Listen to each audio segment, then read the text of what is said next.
Live your life with kindness and care. Remember, Allah will always be there, be there. Nikahun mubarakun, zawajun mubarakun, an-nikahu min sunnati. Alhamdulillah. Wassalatu wassalam ala rasulillah wa ala alihi wa sahbihi ajmain. Amma ba'd. A'udhu billahi minash shaitanir rajim. Bismillahir rahmanir rahim. Hunna libasul lakum wa antum libasul lahunna. Bismillahir rahmanir rahim. Ya ayyuhan nasu ittaqu rabbakum allazi khalaqakum min nafsin wahida wa khalaqa minha zawjaha. Rabbi shrah li sadri wa yassir li amri wahlul 'uqdatam min lisani yafqahu qawli.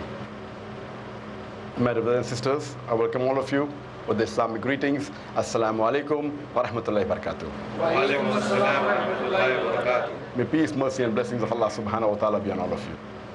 And alhamdulillah, once again, as it's a tradition that whenever the ladies have the marriage preparatory course, we at least have one session where I do have the opening question and session regarding any questions as far as marriage preparatory course is concerned.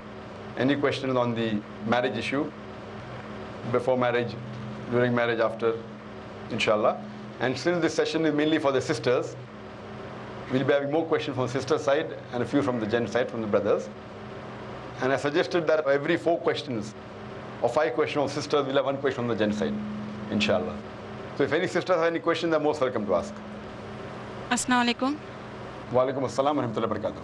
A few days before, there was an article on 10th of May in Hindustan Times with regards to Hazrat Aisha was 19, not 9. Can you just throw some light on that?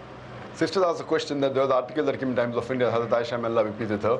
Her age was 19 and not 9 when she got married. Can I throw some light on that? If you read the hadith in Bukhari which says that Hazrat Aisha, may Allah be pleased with her, she was married to the Prophet at the age of 6 and the marriage was consummated at the age of 9. Now there are many so-called modern scholars who feel that it's not possible. That is the reason they try and justify. And they say that actually the statement is 19 because in Arabic we add an ashra.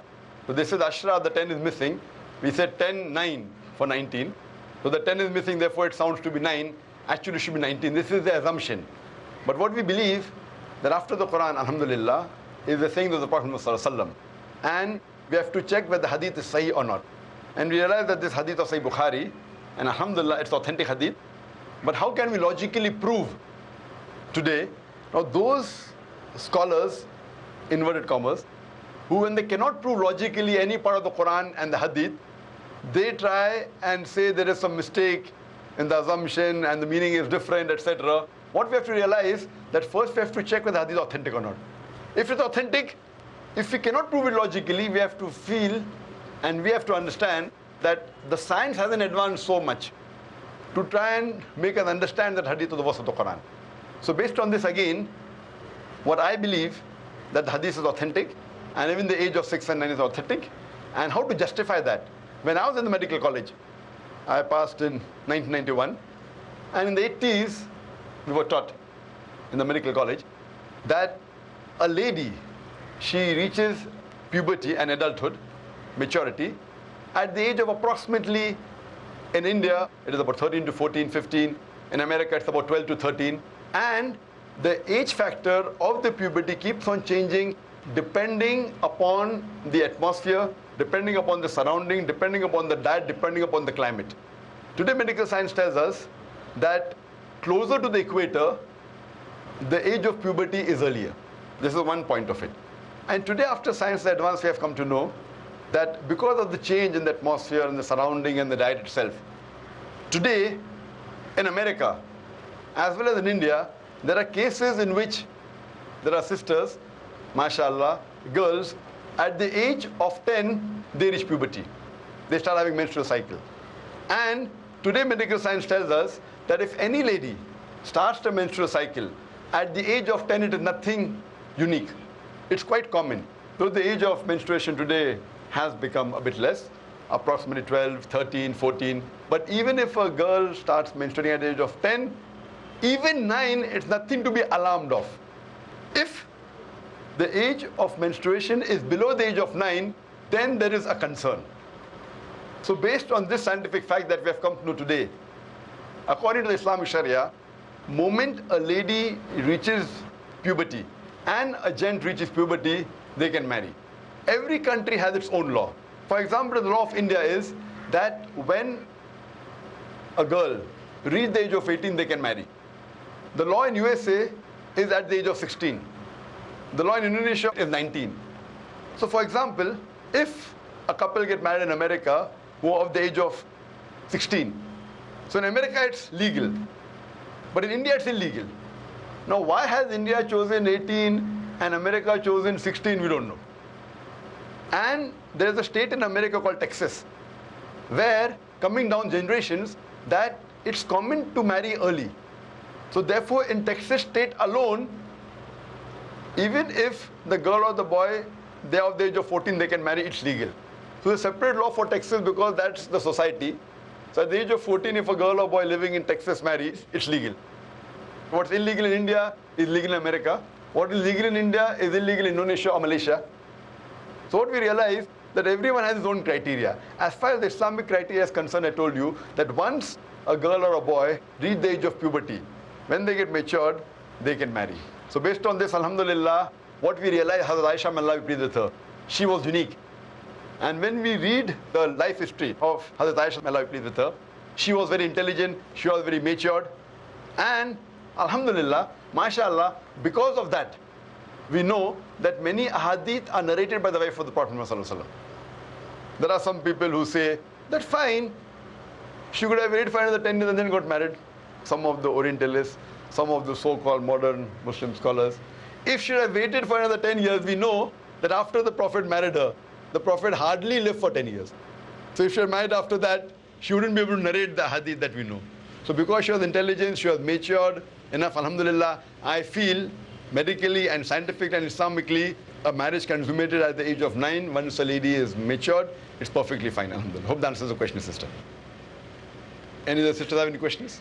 Assalamu alaikum. Wa alaikum assalam wa barakatuh. My mother and me, we both are reverts, alhamdulillah. Mashallah. And my father is a disbeliever. Due to some difficulties, we are unable to convey the message of Islam to him till now. So time and again, I have been pointed out by Muslims that, you know, if your mother is a believer and your father is a disbeliever, her marriage gets invalidate. So my mother cannot stay with him. But it's like we need some more time, inshallah, to work it out. So how do we deal with such situation, and does the marriage really get invalidated? Sister has a question that, mashallah, she and her mother accepted Islam, alhamdulillah, and Allah has given them hidayah. But unfortunately, her father hasn't accepted Islam and is yet an unbeliever. So does the marriage between the mother and father get invalidated? Can they get more time? And what's the real view? Sister, but natural, a believer can only marry a believer, as per the verse of the Quran of Surah Baqarah chapter 2 verse 221, that let not a believing woman marry an unbelieving man until he believes. So based on this, but natural, the marriage can only solemnize if the girl and the boy, or the man and the woman, both are believers. In this case, where one of the two, if both are unbelievers, one of the two accept Islam, then but natural, a time period is given for the other person from the spouse. If the husband accepts Islam, time is given to the wife. If the wife accepts Islam, time is given to the husband. That they too understand Islam, and it is the duty of the person who accepts Islam to convey the message to the spouse. So in this case, I believe it's your duty, sister, and the duty of a mother to explain the message of Islam to your father. And but natural, there is no particular time limit given in any Quranic verse or hadith, whether it's 1 day, whether it's 1 week, whether it's 1 month. But I believe sufficient time to be given. What is sufficient may keep on changing from each individual couple, but you can't take years together. You can't say that, okay, I require years. So in this case, I feel that you and your mother should explain Islam in the best capacity that you can and convey the message. And if he realizes the truth, alhamdulillah. If he doesn't realize, then try and put pressure that Islam does not allow the mother to stay with the father. And this marriage will have to be broken if you don't accept Islam. And then give him time. Explain to him in the best way. And explain that because I'm a Muslim, I have to be a good wife to you. So in this way, you try behaving a better daughter to your father than what you were before. This will have a very great impact on your father. Same way your mother, should behave like a better wife than what she was before. So what my advice is, that if you know certain things which your father used to tell you before you reverted to Islam, which you never used to follow, as long as that thing is not haram, my advice is start following it, even if it may be difficult for you. As long as it's not haram, if he told you something which you did not like, but if it does not fall in the haram category, my request is you start obeying him. Same with your mother. Something with your father used to tell your mother, where she did not like it because of the personal like or dislike. But as long as it is not against the Quran and Sahih Hadith, I would request your mother to behave better with your father. So you should notice that after my daughter has accepted Islam, she is behaving a better daughter to me. And after my wife has accepted Islam, she is a better wife to me than before. This will be a key role in making you accept Islam. So try your level best. But after you feel that all your methodologies, all your trials, all your efforts have failed, then I believe that you should part ways. And if Allah gives him hidayah, maybe after a few months or few years, yet you can marry. But if he doesn't accept Islam, after trying your level best, I feel they should part. But yet, if he accepts Islam after that, yet they can reunite. There will be new nikah and new male. Hope that answers the question, sister. نكاح مبارك زواج مبارك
هو الله الذي لا إله إلا هو لا إله إلا هو لا إله إلا هو لبيك اللهم لبيك تکبیر مسلسل کی صدا آتی ہے اللہ کو بندے کی ادا بھاتی ہے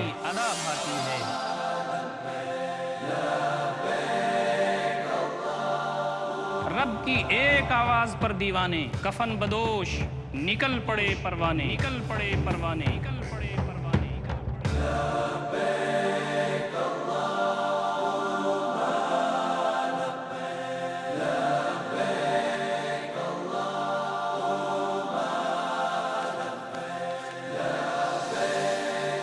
اللہ تعالیٰ کی کبریائی کی نشانی دیکھیے ہمارا پروگرام حج اور قربانی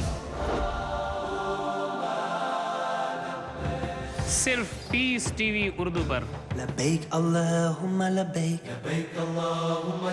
لبيك لا شريك لك لبيك کیوں اللہ کے ہر حکم پر لبیک کہتا ہے مومنوں کا جذبہ ایمانی دیکھیے حج اور قربانی اگلا programme piece T V Urdu per نكاح مبارك زواج مبارك Any sisters down? On second, would like to ask a question? We all know that Islam is based on equality, but certain hadith has said that women are weak in as far as the aql and deen is concerned. Okay, and also when it comes to being a witness, one man and two women are required. So what would you say for that? Sister has a question. If in Islam there is equality between men and women, but according to certain hadith it says that women are weak in aql and in deen, and other hadith is that two women witnesses equal to one witness of man, then does it mean that they are not equal? Sister, one thing you should realize, that equality does not mean identicality. equality in Islam does not mean identicality. Men and women, overall they're equal. In some aspects, the men have a degree of advantage. In some aspects, the women have a degree of advantage. But overall they're equal. I'll just give a small example. That if in a class, there are 2 students who come out first in the class. And when you analyze the question and the answer paper, we realize that there are 10 questions carrying 10 marks each. And these 2 students, student A and student B, both come out first, both get 70 out of 100. But when we analyze the answer sheet, we realize that in answer to question number 1, student A, he gets 8 out of 10. And student B, he gets 6 out of 10. So in answer to question 1, student A has a degree of advantage over B. In question 2, student B, he gets 8 out of 10. And student A, he gets 6 out of 10. So in answer number 2, student B has the degree of advantage over A. And both of them, if you analyze, both get 70 out of 100. In all the remaining 8 questions, both of them get 10 out of 10. So if you add up the marks of all the 10 answers, both get 70 out of 100. So overall, student A and student B, both are equal, both get 70 out of 100. But in answer to question number 1, student A has the degree of advantage. In answer to question number 2, student B has the degree of advantage. But overall, both are equal. So in the same aspects, for example, we know that our beloved Prophet Muhammad said, it's mentioned in Sahih Bukhari, volume number 8, in the book of Adab, chapter number 2, hadith number 2, a person approaches the Prophet and asks him that who deserves the maximum love and companionship. Prophet said that it's your mother. The man asked after that who? The Prophet said, your mother. The man asked after that who? Again the Prophet said, your mother. The man asked after that who?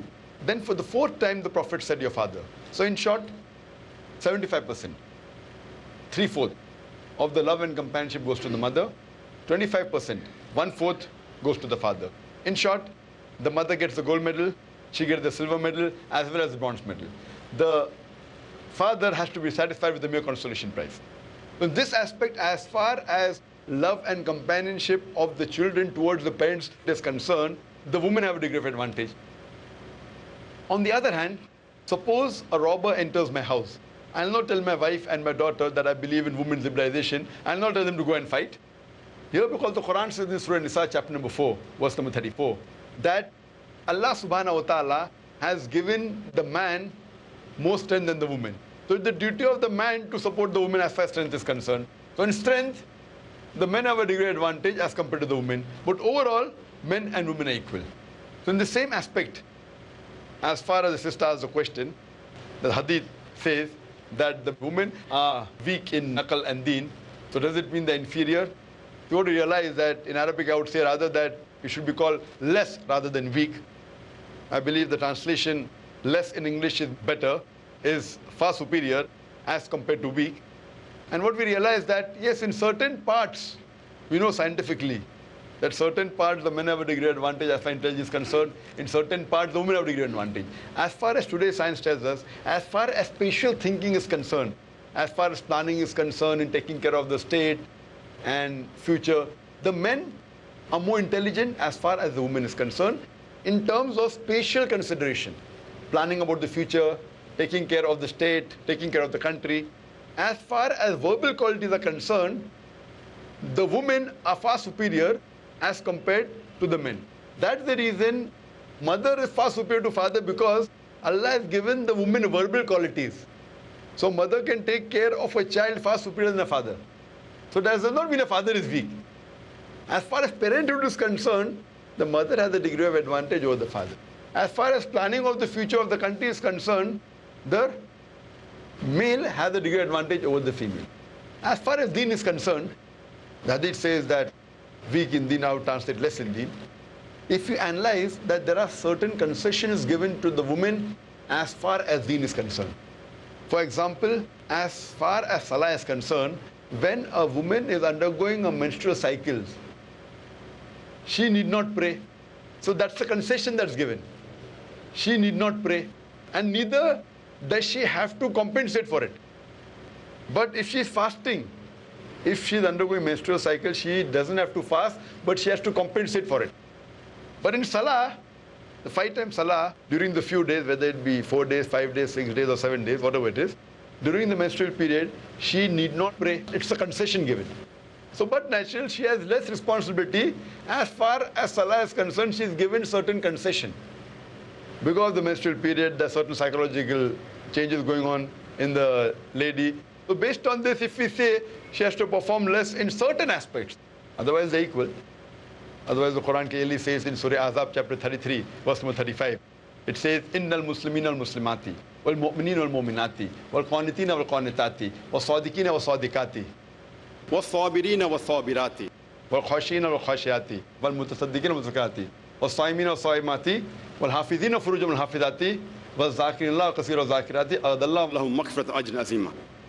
That for the Muslim men and Muslim women, for the believing men and the believing women, for those men and women who are devout, for those men and women who pray to Allah subhanahu wa ta'ala, for those men and women who guard their modesty, for those men and women who fast, for those men and women who do zikr of Allah, remember Allah subhanahu wa ta'ala. For them, Allah subhanahu wa ta'ala has prepared ample of reward and has prepared forgiveness. So based on this, overall men and women are equal even spiritually.